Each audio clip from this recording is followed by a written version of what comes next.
This is From Hero to Zero, a show about the misconception of the demise of the music industry. We talk to heroes to make sense of the alleged zero, the music business.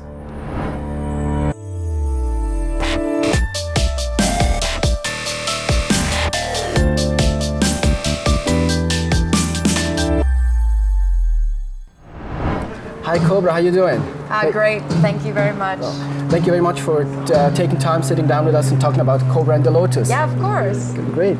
So, Kobra, you are the lead singer of Kobra and the Lotus, a band founded in 2009. You released 3 full-length albums. You just released a cover EP, Words of the Prophet. You're touring with that. You toured with Kiss, Def Leppard, Judas Priest, Camelot, and many, many more throughout these relatively short career, I would say, like compared to others. Well, yeah, 6 years. 6 years, yeah. But it's quite It is time. so amazing, yeah. Exactly, great. So what we always wonder is a relatively new band that started out after the digital revolution. Right. How do you experience, or what's your perception of the music marketplace today, where CD sales are way below what they used to be, where illegal downloads or music streaming is so much bigger than before? How do you perceive that? Or what's your opinion on that topic? Well, you know, we haven't been part of another generation, so this is all we've known. And really, CDs are almost like a business card these days. You want people to download your music or however they get their hands on it so that they come to the shows, because the shows and the touring is what's really important for bands these days. So that's kind of my perspective on it, you know. We see torrents and we think, okay, well, 200 torrents on this, you know, hopefully those people will show up at our show. Sure. Yeah, you have to be optimistic about it. Nevertheless, I read that your Words of the Prophet CD, it ran out of stock or something like that on Amazon. Was that right? That was amazing, because that is actually a hard copy disc. Exactly. And we weren't expecting that. We've never sold out of anything like that before. So that was really cool. On the first day, within 4 hours, the stock had sold out on Amazon. And we didn't expect it, so we didn't even print enough. So we were in a flustered situation to get enough to bring on the tour, because none of us had any hard discs. My band didn't even have a copy each for themselves. Yeah. That's harsh. Yeah. It was great though. It was really exciting. You ran out of business cards. Fabulous. Yes. Fabulous. Yeah. I read on a Facebook post, I don't know, maybe a couple of months ago, that if I may, I quote you, "We are part of an industry that makes no money at all, and not everyone can handle the level of commitment and sacrifice." Yes. What makes it worthwhile for you to stay committed and sacrifice many other things, I suppose? Because I absolutely love how music affects people, and I like to see people enjoying themselves for an hour and a half or however long the show is of their time from their day-to-day lives, and feeling like they can connect to each other. I think music brings people together as well, from all different backgrounds that normally would not, you know, you wouldn't see those people together. And I love that. I like really the joy that it brings. Yeah, I'm addicted to it. It's great, it's great. Is that correct? You are a classically trained singer. Did I read that correctly?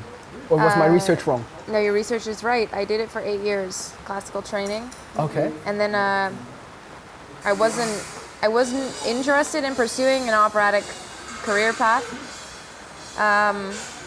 So I didn't know what to do. I didn't think I would actually end up doing music, because I thought there was no place for me to be. I didn't want to do opera, but I have this kind of, you know, full vibrato voice. And when I saw Judas Priest when I was 15, I was like, hey, there's something.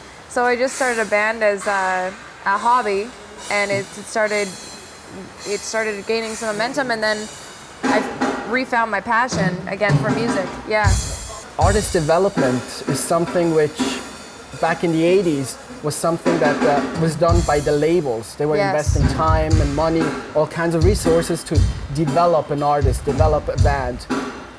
It has been said that today that's not the case anymore. No. No, so how do you do it? How do you do it? My artist development was me just getting out there and touring and seeing how people responded to the music and just gaining confidence in what my identity was on stage. And all I could do was just play shows and put myself out there. Because artist development for most of us is non-existent. Yeah, I don't even know what that actually means, like what those labels exactly did, because I've never experienced it.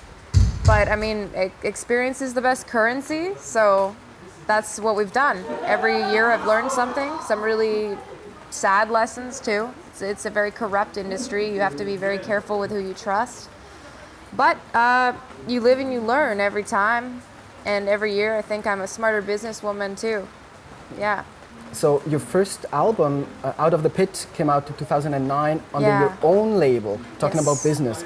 So why did you decide to go, let's call it self-made? Because that was the only option, initially, and there was no one at that time that could have supported us better than myself, and I wanted to do it, so I found a distribution deal, and then we put it out ourselves, and it was tough, but really, honestly, with the major labels are suffering too, and so it can almost be more beneficial sometimes for people to do it themselves these days. I mean, even now, all of the label deals that I've done with people, I'm still involved with them, with my label. It's not completely theirs, and it's just been a smarter decision. Yeah. So keeping control of certain areas, you think that is important nowadays? I do, yeah. So, but if you find some people that believe in you, like the label we're involved with right now, Titan Media, they believe in us and they support us and they back us, and that's a really big blessing, because there's not a lot of people that can actually provide some sort of resource for the band, In an interview with Total Rock Music, I think that's called, Total Rock Radio, sorry, you mentioned while talking about Def Leppard that you think nowadays you don't hear many bands harmonizing anymore and things like that. Not like that, no. And it's really amazing. Right? I mean... What do you think that is? I'm not sure,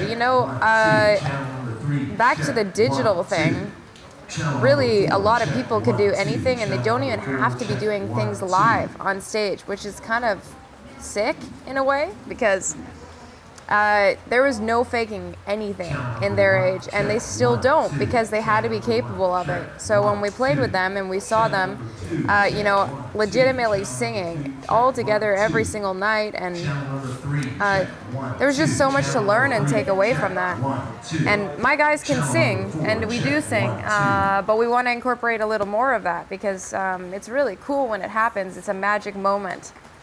It's it's a musical moment, and it's a very human thing too, because I think everyone is creative in some way. So we've talked to many people throughout our interview series, and actually quite often mediocrity in music has been mentioned nowadays. Do you see that with new bands, that they don't feel like putting in the work maybe? Channel number one, check. 1, 2. Channel number one, check. 1, 2. I think maybe there are some bands that are mediocre that are succeeding, but even if they're mediocre, they're working so hard, and so for that, I think that whoever is succeeding out there is deserving to succeed, no matter what's going on, because I've definitely learned there's no shortcuts. I mean, just as an example, we toured for 2 months with Kiss and Def Leppard, 20,000 capacity arenas and amphitheaters every single night, and we go and we play to like 20 to maybe 50 people in all those cities we went back to. there's no such thing as overnight success or skipping shortcuts or skipping the work you have to put in. So any band that's gotten somewhere, I think I know that they're working their ass off. And as well, I had another point, but now I forget what I was going to say. No worries, think about It's it. the We'll cut it. checking. Yeah, it's really, I'm really like, distracting. and check 1, 2. Oh man. No, we don't have bloopers in our shows. So That's okay. I wouldn't mind. good to know. No, just kidding. Yeah. So, yeah, but do you remember Yeah. your point? I don't. okay. The main point is that whoever has gone somewhere has worked there. Oh, that's what my point was. Really, very few bands can hang in there. And so if they've hung in there to make it to a certain point of success, they're very far and few between. Even my community around us, my band is consisted of members from some of the greatest metal bands in my Canadian area. And that's because it's so tough. So now we're all together, And so really, you just, you keep prevailing and the puddle keeps getting smaller and smaller with the people that continue to move on. So, yeah. I can see that, sure. Talking about community, Yeah. you're very strong on social media, I saw. Also Brad Kennedy, your Yes. bass player, Yeah, is he also is. very active. Yeah. First question, do you manage it yourself or do you have someone helping you? Yeah, I manage the social media. That's probably why you haven't seen very many posts these days, because we have no Wi-Fi when we're traveling around, and I haven't had time when I'm in there. But yeah, I manage it myself, as well as we have a couple people, our manager and also someone at the label I think can post. It's mostly me, and then my manager, and sometimes Brad. Yeah. Very cool. And do you have a strategy behind it, or do you just use it as if you were a private person posting to your friends? I try to share things that I think people would like to see and like to know, and also just always make sure to say thank you. I try to thank people for the awesome experiences all the time, because you can't lose sight of actually why it's possible that you're there, which is the people that support you. Exactly. You really rely on that. We can't do it without them. Yeah. Exactly. Where do you see the music business go in the future? Do you think it will go maybe back to where it used to be, or No. it will? No. Okay. No, I don't. I don't think it will ever go back to that decade of decadence area. But I don't think it's ever going to die either. I don't think it will. I think that music business will always be tough. But then, a lot of things in life are tough that are worth it. And so, I don't know. I think it'll probably be similar to how it is now. Because it's always going to be... They're going to invent something like smaller and smaller that's digital. Well, now it's air. You're just downloading a wave off the internet, and but as far as shows and stuff go, the physical show it's going to be the same until there's holograms, and hopefully people don't want to see that. Hopefully they want to see people, holograms. Yeah. No, but I think as far as metal, especially, my personal opinion on it is that the era of the legends that fill arenas by themselves, I don't think that's going to happen for metal. Again, there are bands like Muse that are newer, but they're not metal, but they're rock operas, and Foo Fighters, and I guess those are the kind of the newest things I can think of, But then as far as music that's heavier, like Avenged Sevenfold, for instance, they've reached a really great, amazing level for a new age band. But that's not a Metallica level band, and I don't think that will happen again, but co-headliners and stuff like that will exist. Yeah. Interesting. Well, Kobra, thank you very, very much. It was very interesting. All the best. Oh, yeah, thank in the you very future, much. And we're looking forward to your show. Awesome. Me too.